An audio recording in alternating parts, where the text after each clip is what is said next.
장군, 출정 준비는 다 되었소. 아, 물론입니다. 북쪽의 요동지방은 이제 대왕님 발밑에 두시게 될 것이옵니다. 네, 그대들 있어 참으로 든든하오. 아, 그럼 이렇게 만반의 준비를 마쳤으니 이제 북으로 올라가셔야지요. 무슨 소리요? 남으로 갈 채비를 하시오. 네? 남이요? 남은 왜? 아이, 남으로 가야 된다니까. 남으로 가나. 아, 뭔 소리야? 아, 광개토대왕 남으로 왜 가? 뭐 땜시? 그게 무엇이 중요한지? 아이. 한강 유역은 한반도의 주도권을 잡을 수 있는 요지 중의 요지. 허니 그곳을 쳐야 할 것 아니오? 아니, 광개토대왕 하면 요동정벌인데 뭔 한반도의 주도권이고 한강이야. 이제 농담은 그만하시고 북으로 이동하시지요. 어찌 장군은 하나만 알고 둘은 모른단 말이오? 아니, 생각을 해보십시오. 그 요동지방의 선비족을 쳐야 선왕님의 복수를 할 거 아닙니까? 물론이오.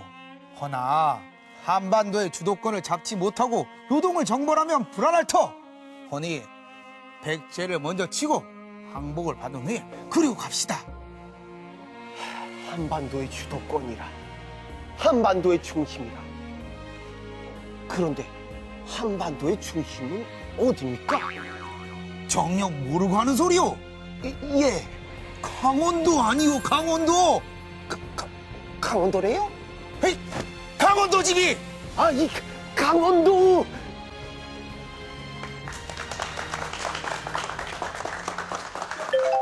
시간여행 강원, 오늘은 시즌2를 마감하는 특집 그 첫 번째 시간이 되겠습니다.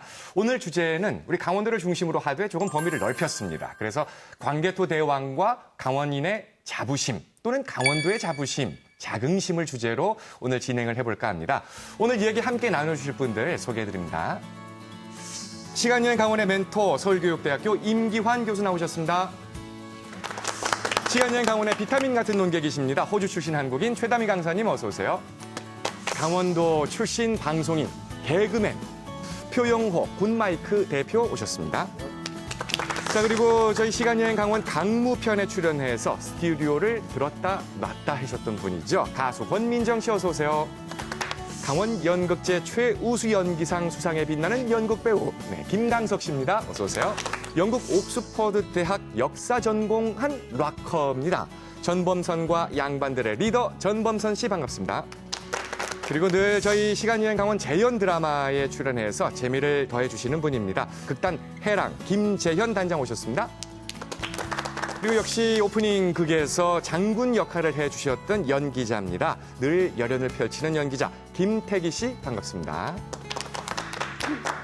일단 저 오늘 먼저 오프닝 공연을 직접 여기서 하셨단 말이에요. 평소에는 드라마를 따로 촬영해서 우리가 방송을 했었는데 그렇죠. 현장에서 직접 연극, 살아있는 연극을 하시니까 기분이 좀 다르실 것 같습니다. 무엇보다도 지금 쓰고 계신 관과 투구를 계속 쓰고 계실 겁니다. 이걸 좀 내려놓으면 더. 예, 알겠습니다. 잠시 그럼 두 분께 관과 투구를 내려놓을 수 있는 기회를 드리겠습니다. 지금 내려놓으시죠. 관은 좀 가벼워 보이는데 네. 투구가 좀 무거워 보였습니다. 예. 오늘 특별히 저희 프로그램에 출연해 주신 우리 표영호 대표님. 평소에 시간여행 강원을 보신 적이 있으신지 궁금합니다. 솔직하게 말씀드려서 한 번도 본 적은 없습니다. 왜냐하면 서울에서 주로 활동을 하다 보니까 네. 이렇게 지역에 있는 그 방송 프로그램을 찾아보기가 좀 쉽지 않은데 네. 섭외가 왔을 때 한번 찾아봤고요. 네. 아주 좋은 프로그램이라는 생각이 들었고 또 저는 일단 개인적으로 예. 제 고향이 강원도이기 그렇죠. 때문에 강원도 어느 단체나 지역에서 저를 섭외를 하면 다른 일을 웬만하면 좀 제끼고 오는 예. 마음을 갖고 있습니다. 그래서 예, 그래서 예. 오게 됐는데 오니까 아주 이렇게 훌륭한 분들도 많이 뵙게 돼서 예. 좋습니다. 그러면은 앞으로 매일 보실 거죠? 매주. 매주 시청을 지금 매주 두 번 강요하고 하거든요. 계십니다. 예, 그렇게 할게요. 그렇게 우리 감사합니다. 최다민 선생님이 지난해 2016년에 환갑을 맞으신 분이시거든요. 그렇죠. 지금 모르시는 것 같아요. 그러세요? 지금 33살 정도로 보시는 거. 예, 그죠? 예, 저는 저보다 한 20년 아래인 줄 알았습니다. 예. 한 20년 위에요. 그러시구나. 표영 씨는 농담을 하실 때 눈 깜빡이면 좀 빨라집니다. 지금 좀 빨라져요. 네. 김재현 단장께서도 늘 여론을 직접 출연해서 펼쳐주셨는데 오늘 오프닝 때 지금 직접 시청자분들께 보여주셨던 이 살아있는 생연극 내용이 뭔지 좀 요약을 좀 해주실까요? 네. 이번 광개토대왕 편인데 네. 광개토대왕이라고 하면 보통 흔히들 알고 있는 그 요동을 정벌하신 우리 고구려의 최고의 장수 네. 왕이라고 왕. 생각을 하는데 제가 이제 그 드라마 원고를 다 받았을 때 네. 그 요동 정벌보다 더 한강 유역 쪽에 있는 강원도 원주 지역을 우선시하는 게 그 고구려 사람들의 첫 번째 그 우선책이라고 하더라고요. 예. 그래서 왜 그럴까라고 곰곰이 생각을 해봤는데 아직까지 그 답을 못 들었습니다. 제가. 그래서 오늘 이 자리에서 그 예. 교수님이나 전문가 선생님들한테 듣지 않을까 해서 기대하고 나왔습니다. 예. 그 기대에 충족이 될 것 같습니다. 그러게. 아니 본인의 마음인데 우리 대왕님께서도 모르고 지금 나오신 거네요. 맞습니다. 근데 저는 아까 그 연극 중에 네. 그 장군 역할을 했던 김태기 씨의 대사 중에 정말 가슴에 와닿는 게 있었습니다. 어떤 거죠? 고개를 살짝 돌린 채 광개토 대왕 하면 요동정벌인데 하는 그 대사. 우리가 익히 학교 다닐 때 배웠던 이 주입식 교육의 산 결과 아니겠습니까? 먼저 옥스퍼드 대학을 다니신 역사 전공을 하셨잖아요. 광개토 대왕 하면 우리 고등학교 때 그렇죠. 요동정. 만주벌판 달려라. 그렇죠. 안주벌판 달려라. 예. 그래서 아마 그 대사가 저한테는 더 산교육으로 와닿았던 것 같은데. 자, 그러면 먼저 이 광개토 대왕이 어떤 분이신가 우리가 좀 사전에 조금 더 화면을 통해서 공부를 좀 할 수 있는 시간을 준비를 했습니다. 저희 제작진이 준비한 화면으로 광개토 대왕에 관한 이야기 잠시 보고 함께 또 진행하겠습니다.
이 고구려 하면 떠오르는 대표적인 이 영토를 넓힌 대표적인 왕 하면 광개토 대왕. 그럼요. 이름 자체가 그런 의미를 담고 그렇죠. 있는데요. 지금 우리가 화면을 통해서 이분이 어떤 분이신가를 잠시 느껴봤습니다만은 그래도 아직 우리는 다 알지 못합니다. 그래서 오늘 특별히 우리 시간여행 강원의 멘토이신 임기환 교수님께 이 광개토 대왕에 관한 강연을 좀 준비를 부탁을 드렸습니다. 여러분 박수로 이 강연을 좀 청해주겠습니다. 우리가 광개토 할 때 광개토가 일반적으로 떠오르는 요동이나 만주벌판이 아니라 한반도도 그 안에 포함되어 있다는 점. 그 점이 굉장히 중요하고 오늘 또 자연스럽게 이제 강원도 얘기가 이제 나오다 보니까 광개토왕께서 개척하고 넓혔던 땅 중에 강원도랑 깊게 연결되어 있습니다. 바로 그 북한강, 남한강 유역 이 일대가 광개토 대왕께서 이제 개척했던 땅 중에 아주 중요한 부분으로 명시가 되어 있습니다. 지금 중국 지반시의 과거 고구려의 수도죠. 국내성이라는 수도에 서 있는 아들 장수왕이 세운 아주 높이가 6.4m에 달하는 광개토 왕릉 비가 있습니다. 먼저 이제 광개토왕의 이름, 비문에 쓰여져 있는 이름을 좀 간단하게 먼저 살펴보겠습니다. 예. 굉장히 깁니다. 국강상, 광개토경, 평안, 호태왕. 12자입니다. 12자. 세상에. 비문에 다 써 있습니다. 그 중에서 이제 국강상이라고 하는 건요, 이제 무덤의 위치가 국강상에 있다라는 뜻이고요. 거기 할아버지 무덤, 할아버지가 고국 원앙인데, 고국 원앙의 이름이 국강상왕입니다. 예. 할아버지 무덤하고 같은 곳에 있어요. 그래서 이제 국강상이라는 곳이고, 그 다음에 광개토경, 이건 땅을 넓혔다라는 뜻이죠. 글자 그대로. 그 당시 고구려 사람들도 광개토왕의 최고의 업적으로 땅을 넓힌 광개토경이라고 하는 이름을 붙인 것입니다. 그다음에 평안이라는 뜻은 정확하게 알기 어렵지만 세상을 이제 평화롭게 평안하게 만들고, 호태왕이라고 하는 것은 이제 왕 중의 왕, 대왕인데 그 중에서도 아주 훌륭한 왕이라는 어떤 좀 미칭이라고 할 수 있는 그런 이름입니다. 그래서 국강상, 광개토경, 평안, 호태왕이란 긴 이름을 갖고 있는데 그 앞에 왕에서도 이런 이름이 붙은 적이 없어요. 예. 이 광개토왕의 업적을 쭉 기술하고 광개토왕의 업적을 찬양하면서 뭐라고 간단하게 설명하고 있냐면 국부민은 오곡풍숙이라고 얘기하고 있어요. 국부민은 나라가 부강해지고 백성들이 윤택해지고 오곡풍숙, 오곡이 잘 익었다라는 뜻입니다. 쉽게 말하면 농사가 잘 되고 백성들이 배부르고 그래서 나라가 부강해지고 백성들이 삶이 편안해졌다라는 거죠. 즉 광개토경이라고 하는 것은 그냥 넓은 땅이 아니고 백성들이 편하게 살고 나라가 부강해질 수 있는 땅, 그 땅을 말하는 것입니다. 할아버지 고국 원앙 때죠. 서북쪽으로는 선비족 전현이 공격해 들어오면서 수도가 함락되는 이런 이제 수모를 겪게 되고요. 또 다시 남쪽으로는 백제하고 싸워서 백제의 그 유명한 근초광하고 맞붙어가지고 고국 원앙이 전사하는 이런 어려움을 겪게 됩니다. 그러니까 국내적으로 강적을 만나서 고구려가 굉장히 힘든 시간을 보내게 되죠. 그거를 하나씩 해결해 나가면서 특히 광개토왕 때에 있어서는 할아버지가 당했던 이 선비족, 그 당시는 이제 전현은 멸망했고 후현이 있었습니다. 후현과 대결하는 것, 남쪽으로는 백제와 대결하는 것, 이런 것이 이제 외부로 주어져 있던 하나의 과제라고 할 수 있습니다. 그 과제를 수행하기 위해서 광개토왕이 이제 먼저 손을 대는 것은 남쪽의 백제화기 전쟁입니다. 그래서 광개토왕 그 즉위 6년에 영락 6년에 백제를 이제 공격하게 되는데 그때 비문에는 58성을 공격해서 함락시켰다라고 되어 있는데 이 58성이 과연 어디냐? 좀 논란이 많이 있습니다만 대략 그 전까지 백제와 고구려가 이제 맞붙었던 그런 전선이 예성강 전선이거든요. 그 예성강을 돌파해서 지금의 임진강 유역, 여기가 이제 광개토왕이 확보한 지역이고요. 그리고 중요한 영역들이 지금의 북한강 지역, 그다음에 더 내려가서 남한강 지역, 요 일대가 광개토왕이 이 당시 백제를 정벌해서 확보한 지역이었다고 이제 추정할 수가 있습니다.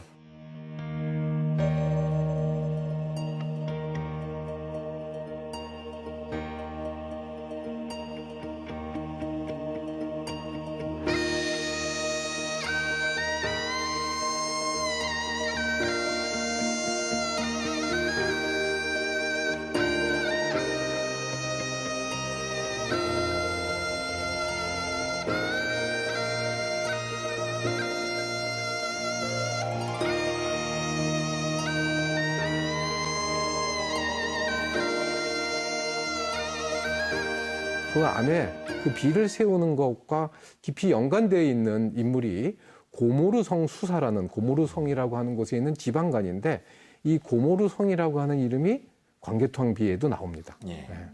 광개토왕이 이때 이제 빼앗은 성 중에 하나예요. 그럼 고모르성이 어디냐? 뭐 대략 정확하게 어딘지는 알기 어렵습니다만 지금의 이제 원주 지역이라고 이제 볼 수 있습니다. 그러면 그때 빼앗은 58성이 북쪽으로부터 쭉 남하해서 원주에까지 이르는, 즉 남한강 유역까지 확보했다라고 볼 수 있고요. 나중에 이제 이 지역을 확보해서 이 지역이라고 하는 게 교통로상으로 보면 철원으로 해서 춘천으로 해서 홍천으로 해서 원주로 해서 이제 소백산맥을 넘어가지고 신라로 이어지는 곳이고 백제로 따지면 백제 영역의 동쪽 외곽 지역입니다. 이 지역을 확보를 하고 요거를 통해서 백제를 압박하고 나중에 이제 아들 장수왕이 백제를 공격해서 한강 유역을 빼앗게 되는 그 기반을 만들었다라고 볼 수가 있는 것이죠. 이렇게 해서 광개토왕이 한반도 지역에서 주도권을 장악한 뒤에 이걸 이제 이 힘을 바탕으로 해가지고 서북쪽으로 후연하고 이제 쟁패를 벌이게 됩니다. 그래서 후연도 제압하고 그래서 요동 땅을 완전히 확보를 하게 되고요. 북쪽으로는 이제 동부여라든가 숙신이라든가 이런 지역으로 땅을 넓히게 되는 것이죠. 근데 이런 땅을 넓히라는 게 그냥 지도상에 보이는 그런 넓은 땅이 아니라 그 지역이 전략적으로나 또는 농경이라든가 주민들이 살고 있는 이런 부분들에 있어서 고구려가 통치하고 다스리면서 고구려의 세계적 질서 속에 포함됨으로써 고구려의 국력을 강화시킬 수 있는 그런 지역들을 대상으로 삼아가지고 땅을 넓혀갔던 것이죠. 그걸 가지고 어떤 생각을 하게 되느냐. 고구려가 중심이 된 동북아시아의 천하 질서를 구축하고 만들어내기 시작합니다. 즉 고구려의 천하관이라고 하는 것이 구축이 돼요. 이런 천하관 세계관은 사실은 이제 중국에서는 일찍부터 있었던 것이죠. 중국 중심의 천하관. 그렇죠. 예. 근데 중국 중심의 천하관은 이론적 천하관입니다. 오로지 중국만 세계의 중심이고 나머지는 다 그 외곽, 외곽에 있는 주변 국가라고 생각한 거예요. 근데 고구려가 생각했던 천하관은 다원적 천하관이에요. 그러니까 고구려의 천하가 있고 중국의 천하가 있고 그다음에 북방민족 유목세계의 천하가 따로 있었다고 생각을 했습니다. 그리고 그 천하들은 각각 다른 통치자에 의해서 다스려진다라고 생각을 했던 거예요. 그래서 중국을 다스리는 최고 통치자는 뭐죠? 중국을 다스리는 최고 통치자. 황제. 그다음에 북방 유목 국가를 다스리는 최고 통치자는 뭐라고 불렀을까요? 칸. 잘하시네요. 칸. 뭐 덕분입니다. 징기스칸이라고 보통 우리 얘기하죠. 그다음에 고구려 세계를 다스리는 최고 통치자는 바로 대왕입니다. 대왕. 가끔은 광개토왕 뒤에다가 황제라는 칭호를 붙이시는 분들이 있는데 이거는 고구려 사람들이 인정하지 않는 겁니다. 그러네요. 오히려 이게 이제 사례적인 표현이죠. 고구려는 대왕이라고 하는 그런 독자적인 자기 세계적 질서를 갖추고 있다라고 하는 점이 굉장히 중요하고 우리가 오늘날 그런 다원적 질서를 생각했다라고 하고 그런 질서 속에서 동북아시아의 국제 질서를 운영해 갔다고 하는 것 이런 점은 좀 눈여겨봐야 될 측면이 아닌가 생각이 되고요.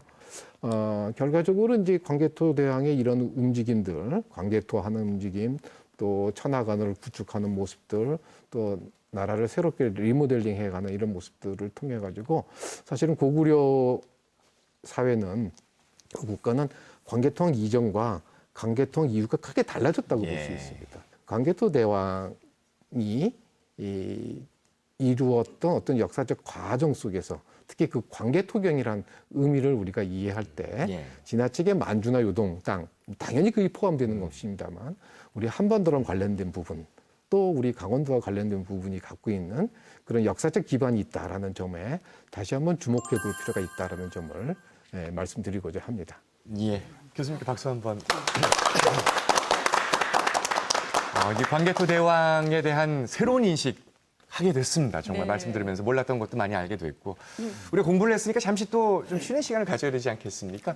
그래서 오늘 특별히 또 모신 분들이 있습니다. 전통 타악그룹 태극이 연주하는 모든 북 공연을 여러분 함께 잠시 감상해 보시겠습니다.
이 바로 앞에서 이렇게 모든부 공연을 보니까 이 심장을 때리는 그렇지 않습니까? 아유, 그럼요. 예, 예. 아유, 흥분했어요, 저는. 예. 근데 지금 이 전통 타악 그룹 태극이 연주한 리듬은 이게 저 트롯 리듬하고 좀 다른데 어떻게 고민정 씨는? 다르죠? 네, 트롯 리듬하고는 좀 많이 다른 것 같아요. 네. 먼저 우리가 선생님 교수님의 말씀을 들으면서 지금 새롭게 알게 된 것들도 많지만 그렇죠. 아마 그래서 더 궁금한 것들도 많을 것 같습니다. 엄청. 특히 광개토 왕 얘기를 해주셨는데 오늘 그 광개토 왕 복장을 하고 앉아 계신 우리 김재현 해랑 단장께서는 진지하게 들으시더라고요. 뭐 편안하게 우리 궁금한 것들을 우리 교수님께 질문을 통해서 함께 좀 풀어가고 또 공부를 해봤으면 좋겠습니다. 그럴까요? 제가 먼저 한번 네, 해볼까요? 예. 제가 어젯밤에 네. 고구려 지도를 많이 봤거든요. 하필 어제. 네, 네. 녹화 때문에? 아니, 그저께도. 그저께도. 그리고 저기 부산까지 안 내려온 지도 있었어요. 부산까지. 예. 그 한반도 마지막 부분을 그 고구려 안 들어가더라고요. 예. 그 이유가 뭐죠? 고구려가 이제 장수왕 때, 네. 이제 광개토왕 때는 아까 말씀드렸던 그런 남한강, 북한강 일대였고요. 장수왕 때 백제를 공격해서 지금 서울 지역, 서울 지역을 이제 함락시켜서 경기도 일대까지 쭉 차지해 갑니다. 그래서 이제 고구려 군대가 쭉 내려가는데 그때 이제 한강 유역에 있던 백제가 남쪽으로 이제 수도를 옮겨서 지금의 공주 지역에 있고 그다음에 이제 원래 소백사막 남쪽 지역엔 신라가 있지 않습니까? 네, 그렇죠. 그때 신라하고 백제가 손을 잡고 고구려에 맞서 싸워요. 그래가지고 결국은 이제 그걸 우리가 나제 동맹이라고 하는데 그 동맹에 의해 가지고 고구려의 남하가 저지가 되는 거죠. 그래서 대략 그런 이제 충청도 네. 거기 일대 그 선에서 멈춰지게 됩니다. 그래서 더 내려가지는 못하게 되죠. 요즘은 이렇게 뭐 다른 나라 사람들이라고 하는 이렇게 표시가 있잖아요. 네. 뭐 여권이 있다든지 생긴 거 보면은 뭐 여기 이태리 사람 뭐 다 정해주고 뭐 있잖아요, 그죠? 과연 예전에는 고구려 신라 백제가 있으면 한 마을에서 야 쟤는 신라 사람이야, 쟤는 고구려 사람이야, 어떻게 구분을 했는지. 좋은 질문이에요. 그죠? 근데 지금은 우리가 뭐 그죠? 그래서 그게 궁금해 교수님. 그때야 이제 한 마을에 고구려 백제 신라 사람들이 함께 사는 경우가 참 드물겠죠, 사실은. 국경에는 있을 수 있겠네요. 그러면 교수님 한 가지 더 왕래 없었나요? 백성인 나는 내가 어느 나라 사람인지 알고 있을까요? 이게 국가 의식인데 그런 국가 의식이 과연 있을까 없을까 문제인데요. 사실은 이제 한 주민들이 자기가 어디에 소속돼 있느냐라고 하는 거를 이제 판단 정체성이라고 그럴까요? 이런 같은 여러 가지들이 있죠. 일단 이제 언어도 그런 것 중에 하나일 겁니다. 그러니까 고구려, 백제, 신라어가 서로 통했을 것인가, 어쨌을 것인가라는 이런. 그러니까 언어가 잘 통한다 그러면 사실은 정체성이 따로 구분되지 않을 가능성이 높은 것이고요. 그러면 언어는 완전히 다를 수도 언어가 있죠. 지금 잘 모릅니다. 현재 남아있는 잘은 모르는데 일단 고구려하고 신라어가 가깝긴 해요. 즉 주변의 다른 나라보다는 가깝지만 고구려하고 신라어가 바로 소통되는 수준은 아니었을 거다라고 보는 겁니다. 그래서 계통이 좀 다르고 우리가 지금 사용하고 있는 말은 신라어 계통이라고 보통 우리가 보고요. 오히려 고구려 계통은 지금 일본어가 네. 고구려에 뿌리를 두고 있다라는 그런 이제 언어학적인 연구 결과는 있습니다.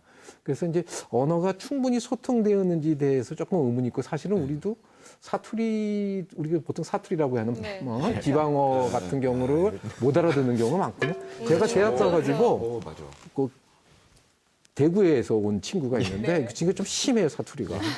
그 친구 이게 반밖에 못 알아듣겠더라고. 뭐 지금도 그럴 판인데 사실은 꼭 언어 계통이 가까웠다고 하더라도 어떤 지방색이라든가 이런 거에 따라서 소통이 용이하지 않았다라고 말씀드릴 수는 있는데 또 뭐 몇 가지 서동과 선화공주 사례라든가 이런 사례를 보면 말이 통하니까 통한 것 같이 느껴지는 것도 있어요. 근데 살짝 헷갈릴 것 같아요. 예를 들면 지금 전라도하고 전북하고 충청도하고 사투리가 전북 분들이 충청도 사투리를 많이 쓰세요. 저희 아버지가 그러시거든요. 겹쳐지는 곳이죠. 그러니까 저희 아버지가 전라도 분이신데 왜 교환요? 이 말씀이시거든요. 충청도 말을 쓰시는구나. 아버지가 전북이신데, 전북 익산이신데 충청도 사투리 쓰세요. 고구려 백제 신라 사람들이 서로 간에 뭐 말이 통했든 안 통했든 간에 서로 간에 우리는 한민족이라는 생각은 전혀 안 하고 있었죠. 그때 민족 개념이 없죠. 그냥 고구려라는 나라, 신라라는 나라, 뭐 백제라는 나라 이렇게 돼 있었던 거고 아마 일반 주민들은 국가에 대한 귀속 의식도 없었을 겁니다. 뭐 그래서 살기 어려우면 이제 이 나라로 가고 또 전화를 오고 가고 또 그걸 굳이 국가가 딱히 통제하지도 않고요. 오히려 지배층들은 좀 국가 의식들을 좀 갖고 있었겠지만 일반 뭐 백성들이야 뭐 내가 어디 소속이다라고 하는 그런 개념은 별로 안 갖고 있었을 테고 그런 민족 의식 같은 게 별로 없었을 테지만 이제 고구려 시대 지금 말씀드렸던 광개토왕 시대에는 이 만주 지역의 다양한 형태의 종족들을 이제 고구려가 중심이 돼서 이제 통합하고 있는 그런 과정이었어요. 그래서 좀 전에 말씀은 고구려 백제 신라만 얘기하지만 이런 이제 시각이 이제 한민족적인 시각 이렇게만 생각하지만 사실은 고구려 안에는 한민족의 연원이라고 할 수 있는 예맥족만 살고 있는 게 아닙니다. 고구려가 광개토가 갖고 있는 의미, 광개토 속에는 우리 예맥족, 즉 고구려의 중심이 되는 게 예맥족이라고 하는 건데요. 예맥족, 그때 한반도에는 이제 한족, 뭐 조선족 이런 예맥족이라고 할 수 있는 존재인데 그 광개토에는 예맥족만 사는 게 아니라 중국의 한족도 살고 있고요. 거란족도 있고 나중에 여진족이라 하는 말갈족도 있고요. 많은 종족들이 선비족도 있고요. 그러니까 고구려의 광개토 안에는 여러 종족들이 살고 있었던 거예요. 그러니까 고구려 역사 자체는 다종족 국가입니다. 상당히 복잡하네요. 그러니까 요새식 우리가 다문화 얘기하는데 고구려는 그런 의미에서 굉장히 다문화 사회고 그렇죠. 우리 역사 속에서 거의 유례가 없는 독특한 성격을 갖고 있는 역사예요. 그리고 그때는 일본 잡아먹었으면 얼마나 좋았을까. 안 그래요? 그럼요. 달라지죠. 그때는 기회 잡아서 그 일본 그냥. 아니 아직 남쪽의 신라하고 백제도 제압하지 아니, 못했는데 교수님 말씀 듣고 나 생각난 게 있는데 네, 네. 왜 뭐 제가 눈으로 본 건 아닙니다만 삼국 통일을 왜 신라가 했는가를 고민해 보니까 신라는 그래도 언어가 다 한 가지 언어예요. 야 쳐들어가 그러면 와 가는데 여기 고구려는 무슨 종 있으니까 그 언어들을 광통냐냐냐냐 뭐 이렇게 하고 얘는 이상한 말로 이렇게 명령을 내리기가 애매하다는 게 하나 있었던 것 같고 또 한 가지는 새로운 학설이 지금 등장하고 그죠. 또 한 가지는 뭐냐면 광개토 대왕이 훌륭하다고 이제 그냥 순간적으로 느낀 게 뭐냐면 지금도 막 사분오열된 이 여론이나 여러 가지 의견들을 막 취합하기 어려운데 맞아요. 각기 다른 족들의 의견들을 확 잡아서 갔다는 것 자체가 대단하신 분이시네요. 아주 얘기 좀 해봐요. 이제 역사 공부하신다면 얘기를 하네. 광개토 대왕 여러 하면은 진짜 동양에서 손꼽히는 진짜 정복 군주잖아요. 그렇죠. 저는 서양사를 공부했는데 이 알렉산더 그래서 대왕 여기 오시면 조용히 계시는 거구나. 그냥 역사 듣기 좋아요. 알렉산더 대왕하고 비교하시면 알렉산더 대왕도 이제 서양에서 손꼽히는 정복 군주라고 할 수 있는데 비슷한 것 같아요. 마케도니아가 이제 그리스 반도의 북부에서 시작한 거고 고구려는 조선 반도, 뭐 한반도의 북부에서 시작한 건데 거기서 일단은 반도를 정복해야지. 마케도니아 같은 경우 인도까지 갈 수 있었던 거고 고구려도 반도를 정복해야지 이제 중국을 갈 수 있었을 것 같은데 그걸 실패한 거잖아요. 어떻게 보면은 교수님 생각하시기에 또 서로 다른 어떻게 뭐 비교할 수 있는 점이 있을지. 실패라기보다는요. 당시 그 고구려가 서쪽으로 이제 서북쪽으로 진출해 갈 때 되게 요하하고 이제 요소 정도까지인데 그 왼쪽에는 당시 그 신흥 세력 북이라는 세력이 이제 그 전에는 이제 후연이라는 세력이 있었고 나중에는 이제 후연이 제압된 뒤에는 이제 북이라는 아주 강력한 세력이 등장을 합니다.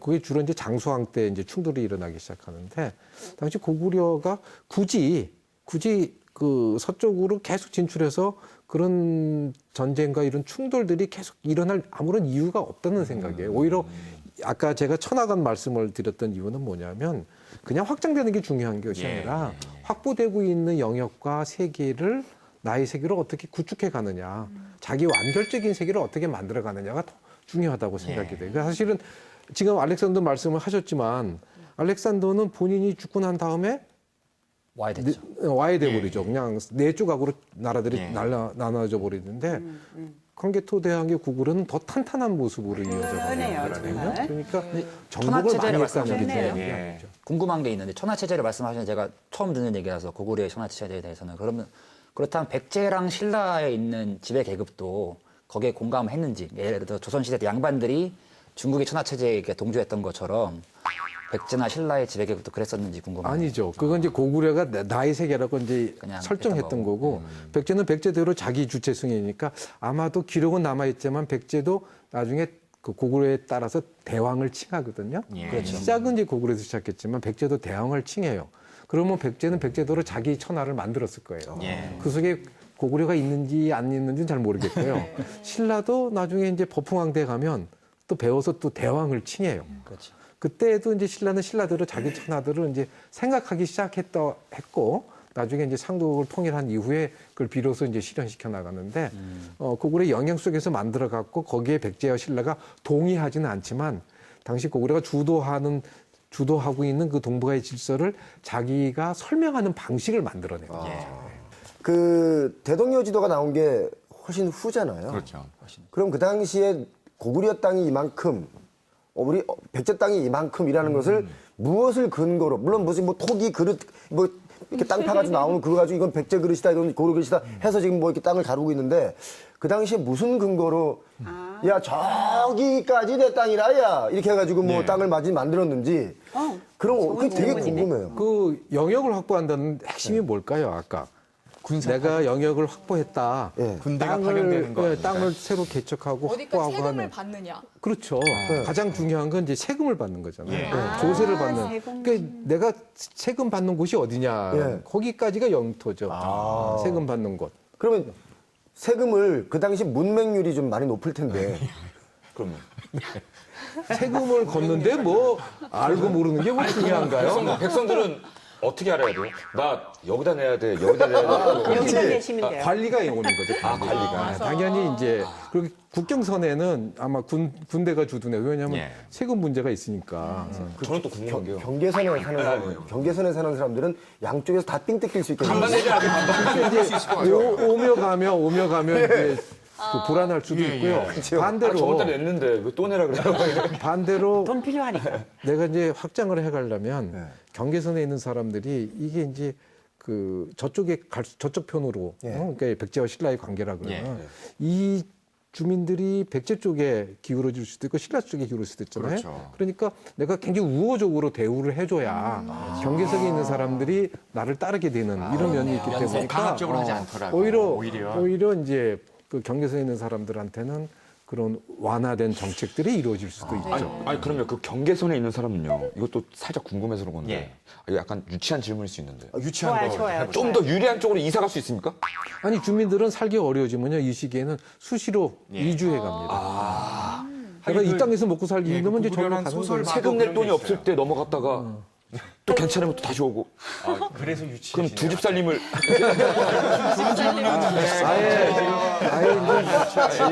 유치했죠? 예. 저도 궁금한 거 있습니다. 예, 잠깐만요. 아, 예. 고민정 씨 네. 질문 드디어 저한테 이제 제일 기회가 왔네요. 제가 끼어들길 잘 못해가지고. 저는 진짜 개인적으로 그냥 궁금한 건데, 지금은 우리가 이렇게 멋부리고 싶을 때, 뭐 귀걸이라거나 염색하거나 드라이하거나 옷도 스타일이 너무 많고 그런 게 있잖아요. 근데 그때 당시에는 어떻게 멋을 부렸어요? 저렇게. 지금 좋은 얘네요. 아주 멋있는 뭐가 멋있는 궁금하시죠? 건지 모르겠어요. 고구려 네. 특히 이제 고구려 백제 신라 삼국도 다 마찬가지였을 테지만 고구려 같은 경우에는 굉장히 좋은 자료가 남아 있습니다. 벽화. 고군에 보면 벽화가 있는데 그 벽화에 보면 굉장히 이제 다양한 인물들이 거기 그려져 있거든요. 그 여주인공도 있고, 그러니까 여자 이제 귀족이라고 할까, 그러니까 이제 무덤에 묻혔던 그런 귀족 주인공급에서 해당되는 인물도 있고, 그다음에 이제 시종, 시녀들도 이렇게 있는데요. 거기 안에 보면 그 중에 이제 패션, 어떤 이제 뭐 옷 무늬라고 그럴까? 옷의 무늬로. 형태라든가 무늬가 얼마나 다채로운가. 그다음에 특히 이제 어떤 장신구를 쓰고 있는 거라든가. 특히 이제 헤어스타일 이런 것들을 이제 따로 쭉 뽑아서 해본 적이 있어요. 그런 이렇게 누가 정리를 해본 게 있는데 헤어스타일 같은 경우에는 10몇 가지 정도의 헤어스타일이 나와요. 머리를 긴 거를 맨날 풀렀다가 이렇게 다 이렇게 일단 하는 거예요. 그런 이제 그 조선시대 이제 정시 궁실에 쓰는 이제 그런 것도 있습니다. 여주인공 같은 경우는 여기다 큰 머리를 이렇게 쓰고 있는 가채 같은. 안악사 보본 같은 경우는 이제 그런 사례도 있는데 나머지 같은 경우는 특별히 그런 건 아니더라도 아주 다채로운 머리 모양을 이렇게 묶는 것도 있고 뭐 풀어헤친 것도 있고 뭐 일부 묶는 것도 있고 궁금하시면 진짜 한번 찾아보세요. 그거 쉽게 찾을 수 있습니다. 들었다 놨다. 아니, 이렇게 또 노래 공부를 좀 해주시네요. 고구려의 고기 격파에서 헤어스타일을 좀 참고하셔가지고 그 현대화시켜서 그래도 하실 예쁠 것 수도 있을 같아요. 거예요. 그러게요. 저는 아까 정말 궁금했던 게 정말 노래에도 만주벌판 달려라 가르쳐야 있잖아요. 왜 그 거기에 가는데 그 원주가 강원도 원주가 그만큼 중요했다고 하는데 그 정도 땅을 많이 좀 차지할 정도면 신라나 백제한테 좀 양보를 좀 해줘도 되지 않았나? 그만큼 얼만큼 강원도 원주가 중요했는지 그게 너무 궁금해요. 그러니까 이제 한반도의 백제가 사실은 굉장히 강력한 세력이거든요. 그러니까 이제 할아버지 고궁원왕이 백제 근초고왕이 평양으로 쳐들어왔을 때 결국 전사를 하게 되는 만큼 백제도 굉장히 강력한 힘을 갖고 있는 거예요. 그러니까 그 강력한 힘을 갖고 있는 게 배후에 있으면 아까 이제 잠깐 그 연극하는 과정에서 나왔지만 그 자유롭게 북방 개척이나 이런 쪽이 불가능하죠. 그래서 일단 우선적으로 백제를 제압해야 될 필요가 있었던 것이고 그다음에 또 신라라고 하는 나라를 고구려의 이제 어떤 그 신속국으로 좀 영향력을 행사하는 대상으로 거느리기 위해서는 신라까지 이어지는 교통로를 확보해 둘 필요가 있었던 거거든요. 그래서 동해안 루트는 그 전에 이제 좀 확보를 했지만 광개 토항 때 남한강, 북한강 유역을 쭉 차지하면서 신라로 바로 이어지는 데를 확보해서 한반도 전체에 있어서 정세를 장악하려고 하는 그런 의도가 있었던 것 같고요. 사실은 신라의 가야하고 왜군이 쳐들어왔을 때 5만 군대를 보내는데 당시 상황으로 보면 5만 명까지가 필요치는 않은 상황이에요. 5만 군대가 투입될 만한 그런 왜하고 가해 군대가 그럴 대상이 아닌데 5만 군대를 투입했다는 얘기는 뭔가 다른 의도가 아마 남쪽까지 당시 쭉 진격해서 다 어떤 다른 정치적 군사적 목적이 있었던 것 같은데 당시 이제 서쪽에 후연의 공격에 의해 가지고 서쪽 정세가 불안정하면서 아마 그 애초의 의도는 실현시키지 못했던 것 같습니다. 그러니까 아마 현재 결과로서는 안 나왔지만 한반도 전체를 장악하기 위한 어떤 구상은 있었던 것 같아요.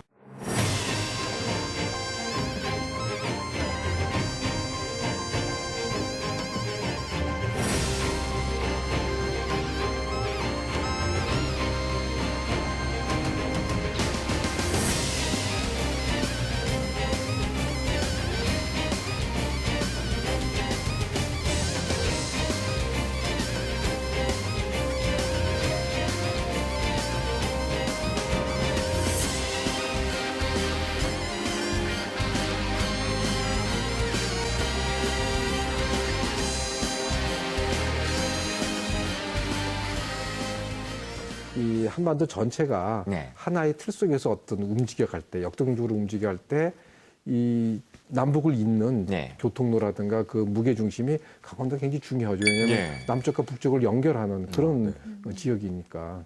근데 지금 현재 들어서는 이게 남북 분단이 돼 있어가지고 끊겨 있기 때문에 원래 강원도 지역이 갖고 있던 본래적 기능들이 약화될 수밖에 없었고 그래서 굉장히 좀 주변적인 위치로 좀 떨어져 있는 게 아닌가 이렇게 우리가 그 점을 좀 이렇게 생각하고 있었네요. 강원도 출신으로 이 강원인의 어떤 자부심이나 이런 걸 떠올리십니까 평소에? 이것도 우리 솔직하게 이거 진실 게임 이거 해야 되는데 참 거짓말 탐지기. 저는 지금 저렇게 아주 훌륭한 락커가 강원도 춘천 출신이죠. 저는 저렇게 훌륭하신 분들 보면 되게 좋아요. 흥미롭고. 그래서 제가 방송에 처음에 데뷔할 때는 혹시 예를 들어서 같이 활동하는 사람들이나 뭐 누구 방송 스태프 중에 강원도 사람을 찾기 어려웠어요. 사실은. 그렇죠. 그래서 저는 강원도에는 예전부터 인재가 없다라는 말을 많이 했는데 강원도 농담으로 얘기하면 강원도 인재라는 땅이 있잖아요. 근데 정말 어디 그 주요 곳곳에 보면 없다는 거예요. 근데 어느 날 시간이 지나서 제가 많은 분들하고 이렇게 소통을 하다 보니까 곳곳에 능력 있는 분들이 재능 있는 분들이 숨어 있다는 거예요. 그러니까 맞습니다. 왜 그동안 많이 보이지 않았는가를 놓고 봤을 때는 현재 강원도 인구가 152만 명인가 그래요. 대전 인구 정도 되거든요.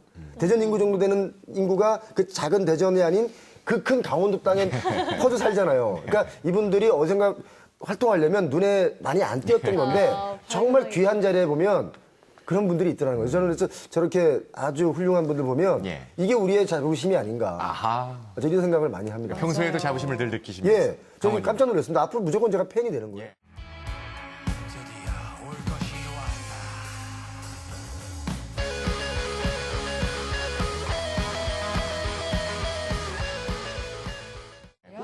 표영호 씨는 고향 자체가 그 비슷하게 생기신 그분하고도 비슷한 고향이세요? 원빈 씨랑 아니, 괜찮은데 원빈 씨가 저랑 이제 고향이 같은 동네예요. 이제 불만이 있다면 왜 원빈만 부각이 되냐 이거죠. 근데 저는 정말 강원도에서 좋은 인재들이 많이 있다는 걸 알고 나서 이제 강원도 여기 있는 분들은 잘 몰라요. 이 방송을 보시는 강원도에 사시는 분들은 맨날 만나는 사람이 강원도 사람이잖아요. 그러니까 귀한 줄 몰라. 근데 서울 가서 술 먹다가 누가 이렇게 아니면 뭐 책을 보다가 누군가 있다가 강원도래요? 이러잖아. 그러면 강원도 사람이요? 이런 게 있어요. 근데 다른 지역은 진짜 그러십니까? 네, 다른 지역은 뭐가 있냐면 예를 들어서 부산입니다 그러잖아요. 그러면 부산 어딘데? 네 기장이가 나도 기장인데 뭐 이렇게 좁혀가요. 근데 여기는 강원도는 원주든 강릉이든 강원도는 와 같은 강원도야. 그 넓은데도 이런 게 있더라고요. 그래서 저는 정말 강원도의 인재라는 지역의 이름이 있긴 있지만 강원도에 그래서 정말 사람도 인재가 많더라. 그에 대한 자부심을 저는 갖고 있습니다. 맞아요. 이렇게 극찬을 받으신 또 우리 전범선 씨는 강원도의 자부심 어떻게 생각하십니까? 교수님도 아까 말씀하시긴 했는데 저도 외국에 나가서 공부를 할 때 친구들한테 설명을 하려고 하면은 강원도가 어디냐 그러면 설명할 때 가장 반응이 좋은 게 있어요. 그게 전 세계에서 유일한 분단도다. 반응이 좋다기보다는 놀라죠. 근데 그런 게 어떻게 보면 슬픈 모습일 수도 있겠지만 바꾸어 생각을 하면은 나중에 통일 시대가 와서 뭐 대륙 중심으로 또 나갈 수 있는 그런 한반도가 섬이 아니라 데리고 나갈 수 있는 길이 생겼을 때는 강원도가 그야말로 이제 거기 중심이 될 수 있는 도라는 생각을 하니까 굉장히 이제 자긍심으로 바뀔 수도 있다는 생각이 들더라고요. 아니 우리가 함께 촬영했던 전범선 씨가 맞나요? 되게 있어 보여요 지금. 아니 기본적인 퀴즈도 못 맞히고 그랬었잖아요. 많으신 것 같아요. 물에 관한 속담을 팀원들이 돌아가며 말하기에 제한 시간은 20초. 생각나셨나요? 김치국부터 마시는 게 뭐죠? 김치국부터 마신다. 떡줄 사람 생각도 안 하는데. 떡줄 사람은 생각도 안 하는데 김치국부터 마신다. 김치국도 물이. 맞는 거예요? 오늘 새롭게 그래서 정말. 그래서 고향이 어디냐 물어보고 그래서 같이 누구랑 노느냐가 중요한 거예요. 이렇게 몇 번 놀다 보면 다 똑똑해지는 거예요. 그렇게 되는 거구나. 그럼요. 오늘따라 지금 진짜 조명이 저기만 반짝이는 것 그러니까요. 같아요. 그때 옥스퍼드 안 믿었거든요. 그렇죠. 그냥 가장 상식적인 퀴즈 못 맞히고 그랬잖아요. 그럼요. 그리고 머리 극적이고 그랬죠. 우리 광개토 대왕님께서도 직접 또 지금 감정이입이 되게 계신 거죠? 네, 그렇습니다. 광개토다 네. 이렇게. 뭔가 좀 드릴 말씀이 좀 있으실 것 같아요. 저는 궁금했던 게 하나 있었는데 삼국시대에서는 아까도 낮의 동맹이라든지 나담영합궁이 정말 중요한 역할을 했던 것처럼 중국의 입장과 그 삼국의 입장이 어느 정도의 경계선상에 있었는지가 조금 궁금하고 당시 이제 중국 같은 경우는 남조하고 북조가 나눠져 있었습니다. 그 주변에 때 여러 나라들이 있었고요. 고구려도 이제 그런 나라들 중에 하나였을 때 고구려 같은 경우는 북조하고 남조하고 또는 북쪽의 유막국가하고 이렇게 다 교류 관계를 맺어요. 그러니까 어떤 나라하고도 중국 대륙이 이제 분열되어 있었기 때문에 그 힘이 이제 외부로 제압할 수 있는 힘으로 나타나지 못하죠. 왜냐하면 자기들끼리 이제 서로 싸우느라고. 그걸 잘 이용하는 거죠. 그래서 그 당시도 책봉 관계를 맺습니다만 그건 정말 외교적인 형식 관계고 의례적인 관계고 실질적으로는 전혀 관계가 없이 개별적인 독립국가로서 국제 질서 속에 하나의 주체로서 다 참여를 하고 있죠. 고구려나 백제나 신라나 뭐 중국의 세력들이나. 근데 나중에 이제 중국을 통일한 세력이 생기는 게 그게 수나라예요. 그다음에 나중에 당나라도 마찬가지죠. 근데 수나라, 당나라는 통일을 했으니까 그 힘을 진짜 중국 중심의 세계를 만들고 싶어 하는 거예요. 그래서 고구려를 쳐들어오고 당나라도 쳐들어오는 거거든요. 이제 고구려는 그걸 거부하는 거죠. 왜? 나는 나의 천하가 있는데 왜 너희 천하로 편입시키려고 하는가 해서 거부하는 게 이제 고구려하고 수하고 고구려하고 당이 이제 싸우는 과정이고요. 결국 고구려가 멸망했다라고 하는 것은 독자적인 자기 천하들을 갖고 있는 힘이 사라지고 중국 중심의 질서, 정부가 질서로 재편되었다라는 걸 뜻하고 그 이후는 사실은 쭉 중국 중심의 질서로 갔다고 볼 수도 있습니다. 그래서 사실은 고구려의 멸망에 갖고 있는 의미는 그 독자적인 동북아의 질서 세력권이 해체되어 가는 과정이라고 설명할 수 있는 거죠.